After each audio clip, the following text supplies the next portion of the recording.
नमस्कार, आप देख रहे हैं स्पेशल रिपोर्ट और आपके साथ में विजेंद्र सोलंकी। भारत क्या ग्लोबल साउथ का सुपर लीडर बनने की राह पर है? वैसे भी भारत के लिए पूरी दुनिया ही परिवार है, तो क्या मोदी के नेतृत्व में एससीओ की परिभाषा बदल रही है? और क्या एससीओ संगठन में भी भारत बिल्कुल उस तरीके से फ्रंट फुट पर है जैसे क्वाड और ब्रिक्स के अंदर भूमिका निभाता है? आज हम आपके लिए प्रधानमंत्री मोदी के चीन के 2 दिन के दौरे का विश्लेषण करेंगे, जिसमें अमेरिका को एहसास कराया गया कि भारत वो नहीं जो अमेरिका की दादागिरी के सामने झुक जाए। चीन को एहसास कराया गया कि उसके अतिक्रमण के खिलाफ भारत घर में घुसकर आवाज उठाने से भी नहीं डरता। और पाकिस्तान को एहसास कराया गया कि वो भारत के लिए बहुत ज्यादा मायने ही नहीं रखता। और रूस को एहसास कराया गया कि वो भारत के लिए कितना ज्यादा मायने रखता है। तो क्या मोदी ने एक मीटिंग से वैश्विक पटल पर हर वो संदेश दे दिया जो वो देना चाहते? इस दौरान शी जिनपिंग, पुतिन और मोदी के बीच की मुलाकात में क्या बात हुई? और मोदी की कार में पुतिन की कार में मोदी का 50 मिनट तक सफर साथ करना, इसके क्या मायने? क्योंकि ये था मोदी का मिशन एससीओ, यानी मोदी का मिशन सिक्योरिटी, कनेक्टिविटी और अपॉर्चुनिटी।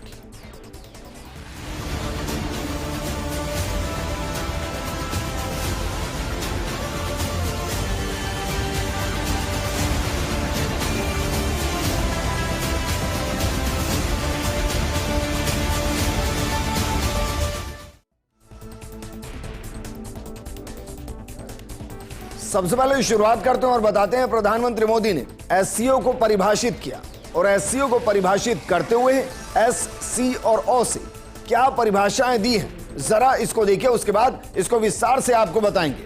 अगर एससीओ की परिभाषा प्रधानमंत्री मोदी की नजर से समझे तो यहां एस का मतलब उनके लिए सिक्योरिटी है, सी का मतलब कनेक्टिविटी है और ओ का मतलब अपॉर्चुनिटी है।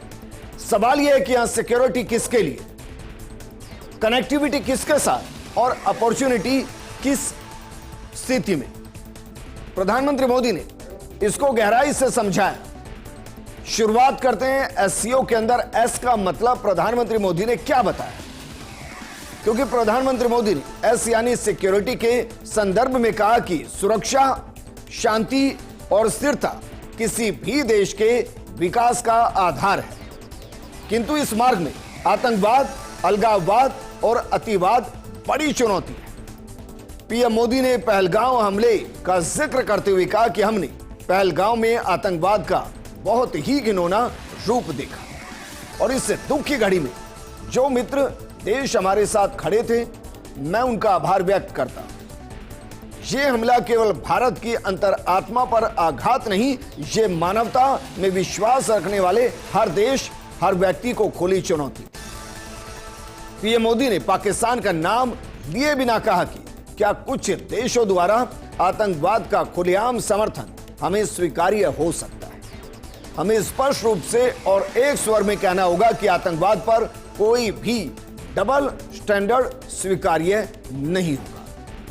यहां प्रधानमंत्री मोदी ने सिर्फ पाकिस्तान को टारगेट पर नहीं लिया, बल्कि अमेरिका को भी टारगेट पर लिया, क्योंकि इस बात के मायने हैं कि डबल स्टैंडर्ड सहन नहीं होगा। एक तरफ अमेरिका की टॉप मोस्ट वांटेड लिस्ट के अंदर पाकिस्तान के कई आतंकी हैं और दूसरी तरफ वो अंतर्राष्ट्रीय स्तर पर आतंकवाद निरोधक दस्ते के अंदर पाकिस्तान को सदस्य बनाता है। इसके अलावा जिस तरीके से भारत पर पहलगांव अटैक के बाद पाकिस्तान को आईएमएफ से फंडिंग मिली, अमेरिका से समझौते हुए, इसको लेकर भी प्रधानमंत्री मोदी ने इशारों ही इशारों में पाकिस्तान के साथ अमेरिका को, तुर्की को और यहां तक कह सकते हैं कि चाइना को भी टारगेट किया। लेकिन प्रधानमंत्री मोदी के लिए इस एससीओ में जो सी का मतलब यानी कनेक्टिविटी है, उसका वो किस तरीके से इस्तेमाल कर रहे हैं और इससे उनके मायने क्या है? दरअसल प्रधानमंत्री मोदी ने कहा कि हमारा मानना है कनेक्टिविटी के हर प्रयास में संप्रभुता और क्षेत्रीय अखंडता का सम्मान होना चाहिए। दरअसल प्रधानमंत्री मोदी यहां चाइना को ही एहसास करा रहे थे कि जो सी पैक कॉरिडोर वो क्रिएट कर रहा है उसमें उन देशों की संप्रभुता और उनके क्षेत्रीय अखंडता का सम्मान होना चाहिए जहां से सीपैक गुजर रहा है। क्या प्रधानमंत्री मोदी बलूचिस्तान का समर्थन कर रहे थे इस बयान के साथ? क्योंकि सीपैक का असर बलूचिस्तान में बहुत ज्यादा हुआ है और बलूचिस्तान के अंदर एक अलग से अशांति सिर्फ सीपैक की वजह से। तो क्या प्रधानमंत्री मोदी चीन को एक कह रहे थे कि उसके सीपैक की वजह से संप्रभुता और क्षेत्रीय अखंडता का सम्मान नहीं हो रहा है? उन्होंने चीन के BRI border road initiative project का नाम लिए बिना यह बात कही, क्योंकि BRI के जरिए चाइना, बांग्लादेश, अफगानिस्तान, पाकिस्तान, श्रीलंका और भारत के हर पड़ोसी को कनेक्ट करने की कोशिश कर रहा है। प्रधानमंत्री मोदी कह रहे हैं कि जो कनेक्टिविटी सॉवरेनिटी का उल्लंघन करती है वो अपना विश्वास खो देती है। तो क्या प्रधानमंत्री मोदी ने इस कनेक्टिविटी के जरिए चाइना की जो कनेक्ट करने के जरिए उनको कंट्रोल करने की योजना है उसको क्या प्रधानमंत्री मोदी ने इशारों इशारों में एक्सपोज किया? ये समझने की जरूरत है, क्योंकि जिस तरीके से प्रधानमंत्री मोदी ने टारगेट किया वो अपने आप में बहुत कुछ बयां करता है, लेकिन ओ का मतलब अपॉर्चुनिटी, जो हर तरीके से है कि अगर एससीओ सही तरीके से काम करेगा तो सभी देश के लिए विकास के पथ पर आगे बढ़ने की अपॉर्चुनिटी होगी। लेकिन क्या वाकई में पूरी जंग वर्तमान स्थिति में global south versus global north चल रही है? इसको समझने के लिए एक तस्वीर आपको दिखा रहे हैं, जरा देखिए। वर्ल्ड मैप के साथ जरा समझिए। यह दुनिया का नक्शा है जिसमें एक तरफ ग्लोबल नॉर्थ है जिसको अघोषित तौर पर अमेरिका लीड करता है। अमेरिका वर्ल्ड पावर के तौर पर उसे कंट्रोल करता है और इसमें दरअसल वो तमाम रिचेस्ट कंट्रीज जो विकसित राष्ट्र के तौर पर इस वक्त दुनिया में है वो सब ग्लोबल नॉर्थ कहलाती हैं, जबकि दूसरी तरफ है ग्लोबल साउथ जिसमें तमाम वो विकासशील देश जो अभी विकसित होने की राह पर है, या यूं कहें कि जहां इनकम बहुत ज्यादा है, पर व्यक्ति इनकम बहुत ज्यादा है, वो ग्लोबल साउथ कहलाता है। ग्लोबल साउथ के अंदर अगर 3 देशों को छोड़ दें, भारत, चाइना और रूस, तो ग्लोबल साउथ के अंदर बहुत ज्यादा गरीब लोग हैं और वो देश गरीब है वो दरअसल ग्लोबल नॉर्थ पर डिपेंड है। तो क्या जिस तरीके से ग्लोबल नॉर्थ ग्लोबल साउथ को कंट्रोल कर रहा है, क्या उस कंट्रोल को कम करने के लिए प्रधानमंत्री मोदी ग्लोबल साउथ को लीड करने की तरफ आगे बढ़ रहे हैं? यह इसलिए भी क्योंकि बीते 6 महीनों के अंदर प्रधानमंत्री मोदी ने कई ऐसे देशों का दौरा किया जो ग्लोबल साउथ का हिस्सा कहलाते हैं, लेकिन एससीओ की परिभाषा के साथ, सभी को आईना दिखाने के साथ प्रधानमंत्री मोदी ने क्या वाकई में इस एससीओ की बैठक के अंदर ड्रैगन और हाथी की दोस्ती पार्ट 2 की पटकथा को भी लिखा? इसको भी जरा समझने की कोशिश कीजिए, क्योंकि 31 अगस्त को एससीओ की साइड लाइंस पर लगभग 50 मिनट की बैठक हुई और प्रधानमंत्री मोदी ने कहा कि भारत चीन सहयोग 2.8 अरब लोगों के कल्याण से जुड़ा है, जिसमें लगभग 140 करोड़ के आसपास चाइना की पॉपुलेशन और 145 करोड़ के आसपास भारत की पॉपुलेशन। दोनों देशों को ड्रैगन और हाथी की तरह साथ चलना चाहिए। विशेष प्रतिनिधियों के बीच बॉर्डर मैनेजमेंट समझौते के बारे में बात की गई। यहां तक कि कैलाश मानसरोवर यात्रा की बहाली और सीधी उड़ानों के फिर शुरू होने पर भी बात की। शी जिनपिंग ने कहा कि दोनों देश ग्लोबल साउथ के सदस्य हैं, जिम्मेदारी बड़ी है। बैठक में व्यापार असंतुलन, ट्रंप टैरिफ और सीमा विवाद पर चर्चा हुई। प्रधानमंत्री मोदी ने शी जिनपिंग को 2026 ब्रिक्स समिट के लिए आमंत्रित किया और शी जिनपिंग ने इस आमंत्रण को स्वीकार भी कर दिया। लेकिन भारत और चाइना के बीच में कई मुद्दे हैं। मुद्दे सीमाओं को लेकर। प्रधानमंत्री मोदी ने कहा कि जंग इसका समाधान नहीं, बैठकर बात की जा सकती। कैलाश मानसरोवर एक बड़ा मुद्दा है, इसका समाधान निकला है। कैलाश यात्रा शुरू भी होगी और चाइना के लिए सीधी फ्लाइट भारत से यह भी शुरू हो जाएगी। इसके अलावा दोनों के बीच में व्यापार को लेकर भी जो एक असमानता, असंतुलन है, उसको कम करने की बात। दरअसल भारत एक बड़े ट्रेड डेफिसिट के साथ चाइना के साथ ट्रेड करता है। ऐसे में भारत चाहता है कि जितना आयात चाइना से हो रहा है उतना नहीं तो कम से कम उसका 70-65% निर्यात भी चाइना को किया जाए और ये ट्रेड असंतुलन को कम करने की दिशा में बातचीत, जिसमें तमाम प्रतिनिधि एक दूसरे के साथ बात कर सकते हैं। लेकिन जो कहानी का पार्ट 2 है वो सिर्फ ड्रैगन के साथ ही प्रधानमंत्री मोदी लिखते हुए नजर नहीं आए, बल्कि पुतिन के साथ भी प्रधानमंत्री मोदी ने पार्ट 2 पटकथा लिखी। आज 1 सितंबर को लगभग 40 से 45 मिनट की बैठक हुई और दोनों नेता एक ही कार में बैठकर साथ चलते हुए नजर आए। इसके अलावा अगर बात की जाए तो मोदी ने कहा कि भारत और रूस कठिन समय में भी कंधे से कंधा मिलाकर चले हैं। मोदी ने यूक्रेन संकट पर कहा कि सभी शांति प्रयासों का स्वागत है। रूस यूक्रेन को जल्द शांति स्थापित करने के लिए आगे आना चाहिए। बैठक में ट्रंप टैरिफ, रूसी तेल आयात पर यूएस दबाव, रक्षा व्यापार सहयोग, दिसंबर 2025 में पुतिन के भारत दौरे की तैयारी पर चर्चा हुई।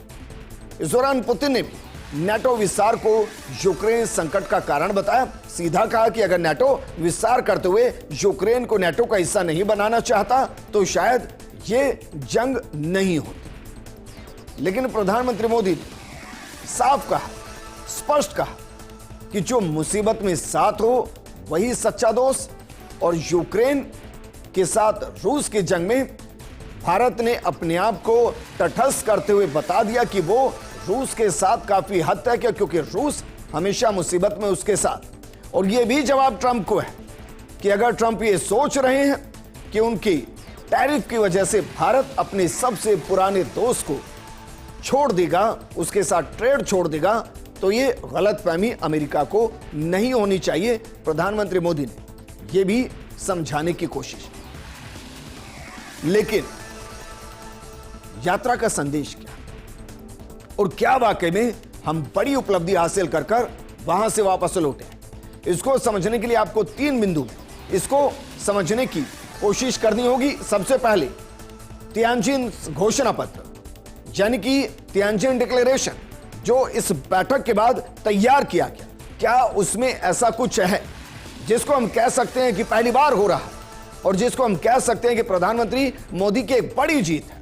इसके अलावा दूसरा, वैश्विक संदर्भ में इस तियानजिन घोषणा पत्र में क्या कुछ कहा गया है और उसमें कितना भारत के पक्ष में है। और तीसरा, भारत की भूमिका, इस पूरे एससीओ के अंदर भारत की भूमिका को किस तरीके से रेखांकित करने की कोशिश की गई है।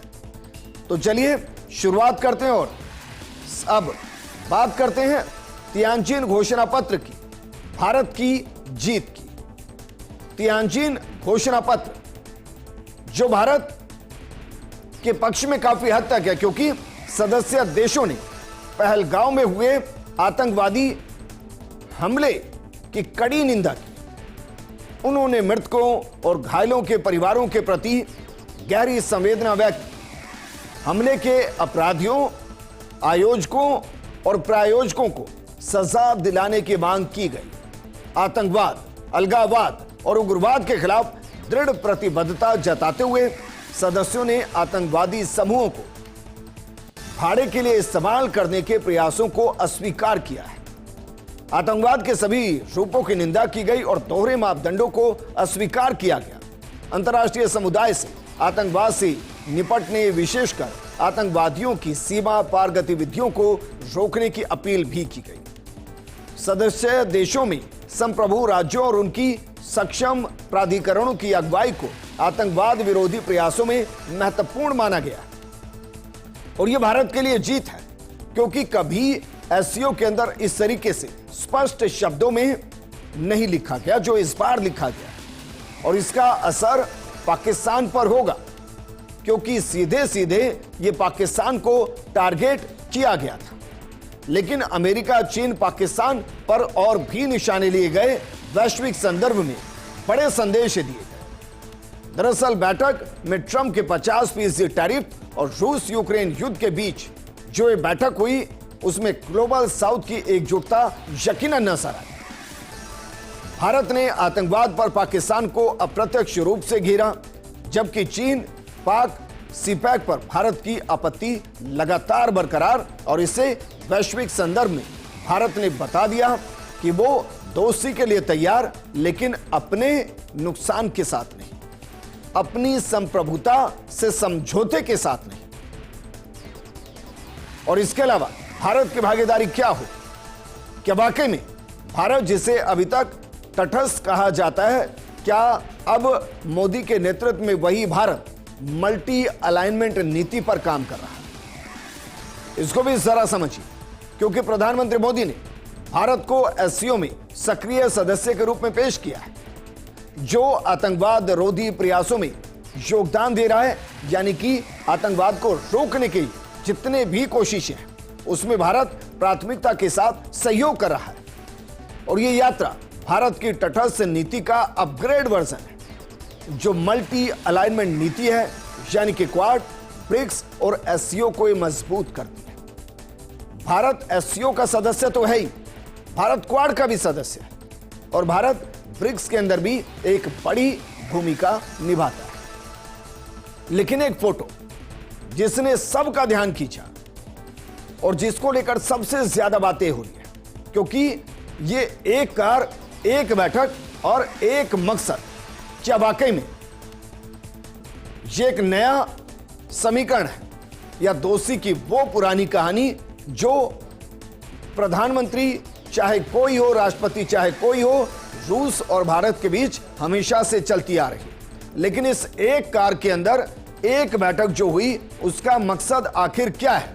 क्या वाकई में ट्रंप और अमेरिका के खिलाफ टैरिफ से कैसे कंट्रोल किया जाए, इसको लेकर बातचीत हुई, या भारत की एससीओ की भूमिका, क्वाड के अंदर भूमिका, ब्रिक्स के अंदर और क्या भूमिका हो सकती है, इस पर बातचीत हुई।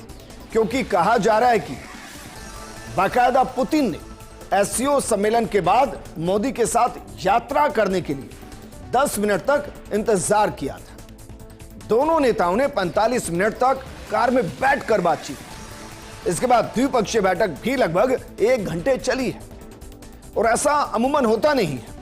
पुतिन प्रोटोकॉल के बजाय मोदी के साथ व्यक्तिगत समय देना चाहते थे, और यह अमूमन इसलिए नहीं होता क्योंकि सिक्योरिटी एक बड़ा इशू होता है।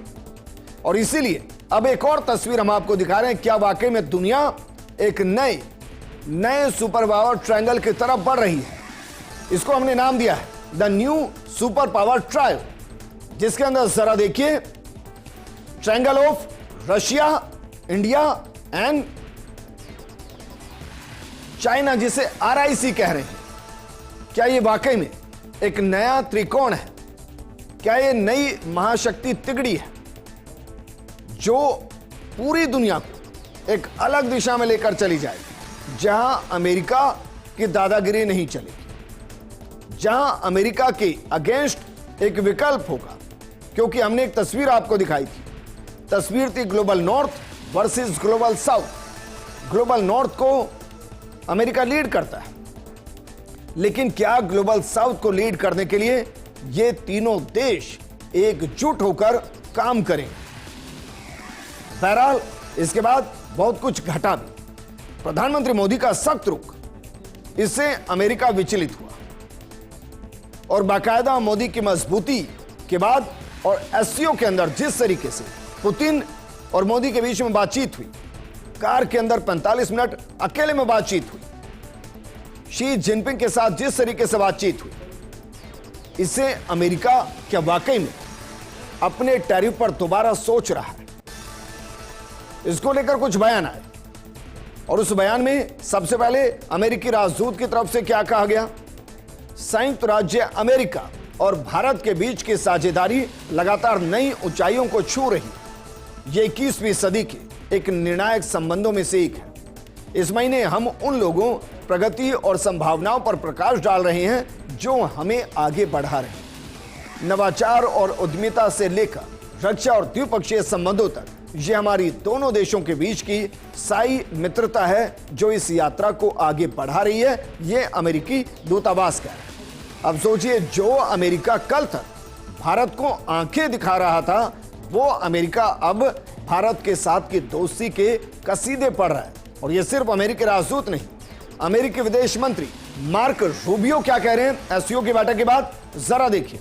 वो कह रहे हैं कि भारत और अमेरिका की जो साझेदारी है उसका आधार भारत और अमेरिका के लोगों की गहरी दोस्ती है। अमेरिकी विदेश मंत्री मार्क रूबियो, क्या वाकई में ये सब ट्रंप की नीति से परेशान हो चुके हैं? क्या इनकी विचारधारा ट्रंप से मैच नहीं करती है, या इनको एहसास हो गया है कि वाकई में भारत को टैरिफ के दबाव में लाकर फैसले नहीं कराए जा सकते जैसे बाकी देशों के साथ किए जा सकते हैं? और क्या यही वजह है कि ट्रंप के यू टर्न की शुरुआत हो गई? क्योंकि जानकार अमेरिका के टाइम पर सवाल उठा रहे हैं। जो अमेरिका कई दिनों से टैरिफ के जरिए भारत को दबाने की कोशिश कर रहा था, वो अचानक से आपसी साझेदारी की बात करने लगा। और इसके पीछे का कारण जानकार आरआईसी को मानते हैं, यानी रूस, इंडिया और चीन के बीच बन रहे वर्ल्ड ऑर्डर को। अमेरिका को लग रहा है कि टैरिफ के आगे भारत नहीं झुकेगा। ऐसे में ट्रंप का भारत को डराने का हथकंडा बेकार चला गया। अमेरिका को भारत की जरूरत है, इसीलिए अब वो अपने सुर बदल रहा है। और इसके सुर जो बदले जा रहे हैं, उसके पीछे की वजह क्या है? उसके पीछे की वजह दरअसल आंकड़े हैं। वो आंकड़े क्या हैं, जरा इनको भी एक बार गौर से देख लीजिए। ये आंकड़े बहुत कुछ बयां करते हैं, क्योंकि ये दरअसल एससीओ के देश हैं। ये सारे के सारे एससीओ कंट्रीज, जिनमें भारत का जो एरिया है 32.87 लाख वर्ग किलोमीटर है, आबादी 145 करोड़, और जो इकोनॉमी है, जीडीपी है 3.57 ट्रिलियन की, चीन की 18.5 ट्रिलियन की, रूस की $2 ट्रिलियन की। यानी कि ये जो पूरे 10 देश हैं, इनकी जो इकोनॉमी है वो लगभग 27 ट्रिलियन के आसपास है। और ये वर्ल्ड की पॉपुलेशन का 43% है। हालांकि ये 27 ट्रिलियन डॉलर से ज्यादा की जीडीपी अकेले अमेरिका की है, लेकिन 43% लोगों का होना यहां एक बड़े बाजार को तैयार करता है, और उसी बाजार पर अमेरिका की नजर है। लेकिन ये जो पॉपुलेशन है, यही पावर है एससीओ की। और अगर ये पॉपुलेशन अपने दम पर फैसले लेते हुए ग्लोबल साउथ को मजबूत करने की कोशिश करे, तो इसका सीधा असर ग्लोबल नॉर्थ पर होगा। और ये प्रधानमंत्री मोदी बखूबी समझते हैं। इसलिए वर्तमान में ग्लोबल साउथ के अघोषित लीडर के तौर पर प्रधानमंत्री मोदी नजर आ रहे हैं, जिनके साथ रशिया है, जिनके साथ चाइना है। इस प्रोग्राम में फिलहाल इतना ही। आप बने रहिए फर्स्ट इंडिया न्यूज के साथ, क्योंकि खबरों का सिलसिला लगातार जारी है। नमस्कार।